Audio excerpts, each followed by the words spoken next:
Hello and welcome to Toledo Media. I'm your host Trey Toledo, and today we're going to talk about yet another short film, this time from Maxwell Morrison. This short film is called The Firm, and no, not the Tom Cruise one. This one is about a dangerous criminal named Jake Johnson, played by Adam Probetz, who suspects his lawyer of betraying him, so to get the truth, he kidnaps his lawyer to see what's really going on. Okay, and warning, this will be a full spoiler breakdown of this short film. I'm going to go through everything from beginning to end, every scene. So if you haven't seen it, I'm going to leave a link in the description. Go check it out and then come back to the review. Okay, you got it? Boom, let's go.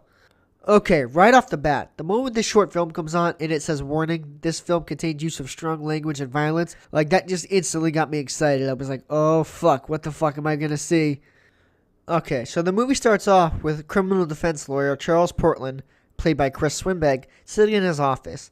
He gets a call from his secretary saying 2 men are outside waiting for him. Like, the moment he gets that call, you can see it on his face. He instantly knows who the fuck it is. And it's kind of like this, oh shit, he's here. What the fuck is going to happen? How am I going to get out of this? And I like that. It kind of instantly sets you up for what was about to happen.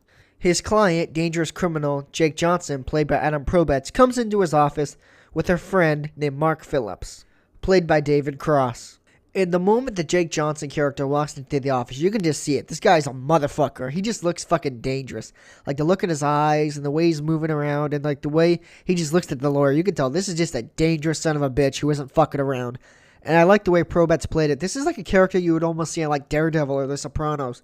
Somebody you just know is instantly deranged and dangerous right from the get-go. The moment the Jake Johnson character says, "Why the fuck have the police been knocking at my door?" you can instantly see that, shit, he's kind of here to fuck me up, isn't he? And then he says, "You stay exactly where you are." And bop, he punches him right in the fucking face. On a side note, though, the moment the Mark Phillips character says, "I thought this was going to be a friendly chat," I was like, oh, wait, hold on.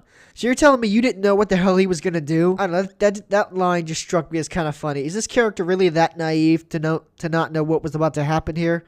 I don't know. The film fades out to a short time later, where we see the lawyer character, bloodied and battered, and presumably tortured for some time. The Mark Phillips character is standing over him. Charles attempts to reason with Mark, explaining that Jake is crazy, but Mark explains that he's only in it for the money.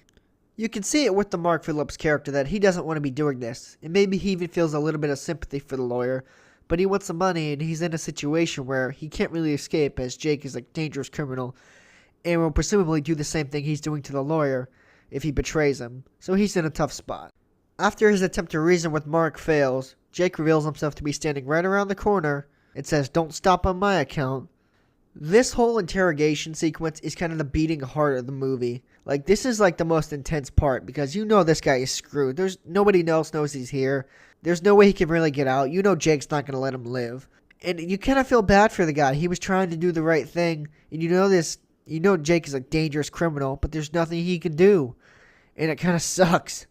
It's kind of this ominous dread of like, oh shit, he's going to kill him, isn't he? He's just going to fucking kill the guy.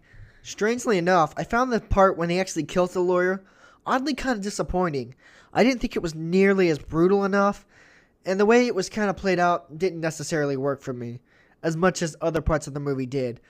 He just kind of gets behind him and puts his arm around his neck and strangles him for 10 seconds, and then you hear like a neck-breaking sound, and then he dies. It's like, you could have taken this a little further. You could have maybe, I don't know, done some really horrible shit to him, cut his fingers off, put his fingers in a pencil sharpener, maybe chopped his feet off. Really show how brutal and fucked up this character is. Because the whole thing is kind of building to this, he's going to kill the fucking lawyer. And then the way it happens is oddly kind of disappointing. It's not a deal breaker, but it's kind of like, alright, that could have done a little better. Even the way they kind of play the scene, it's definitely a little over the top. This is what happens when people fucking lie to me! Ah! Like, alright, come on. But anyway, after killing the lawyer, Jake Johnson calls the police and says, "I've murdered someone." The film then cuts to the Mark Phillips character running away on a bicycle. Or riding away is more appropriate. He then gets a call from Jake telling him not to leave this all on him.